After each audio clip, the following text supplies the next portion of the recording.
Okay, last question. How do you perceive, or how do you predict the scenario, let's say in 30 years, by 2050, middle of the 21st century? Right now we are just in the middle. Now this autocratic country are rising. Yeah, democratic order is doing, having some problem which could be solved, which we fixed out as you pointed out before. How do you predict scenario in 30 years? 30 years will be quickly gone, right?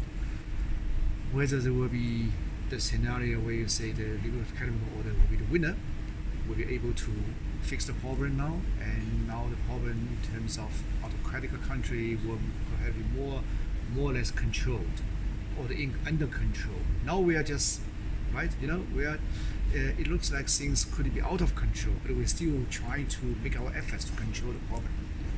What's going on in 30 years? Yeah, well, there's no possibility to predict that.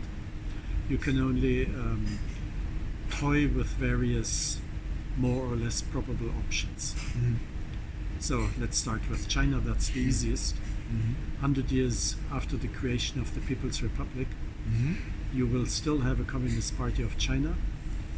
One option is that it is one of many democratic parties in a reformed China, or it will be still a dictatorial party that has run the country into the ground, that has brought war, at least catastrophe to China.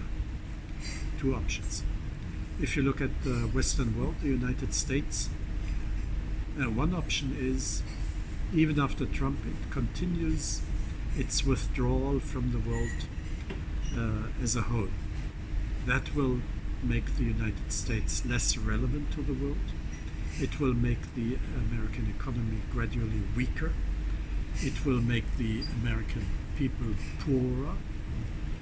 But maybe as just one country among others, it will still survive, and with relative influence, because it still is a 300-some million country with a great economy.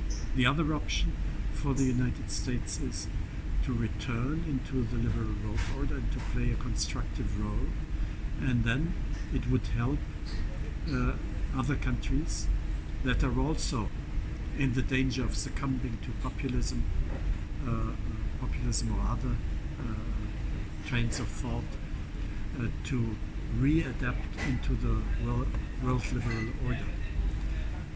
Yes, I should mention first option. If it doesn't, that would mean for the rest of the world that it will gradually fall apart, because nobody will replace the United States as a guardian of the order, and you will have competing countries or groups of countries like the European Union in order to influence it. Then of course what happens in China or in Russia will be of great relevance.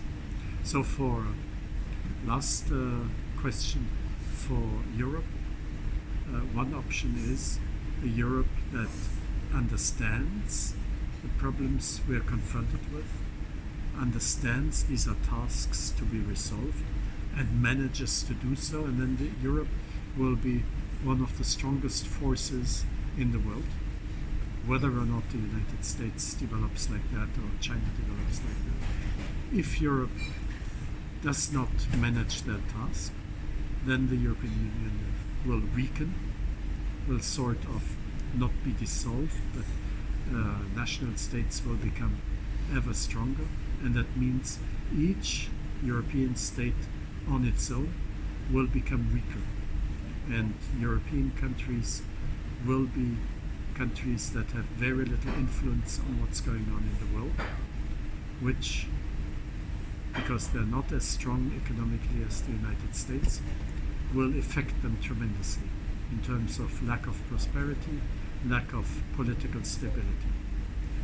So 6 options for 3 different regions. Is that okay? Yeah, 3 all the options on the table. Let's see what's going to work. Let's meet in 30 years. Yeah, 30 years. Okay. 30 years will be quickly over. Yeah? Exactly. Right, exactly. 30 years ago, that was luckily we will still be here. In 30 years, we're even more fitter. Exactly. Right. Okay, thank you. Okay, thank you very much. Thank you.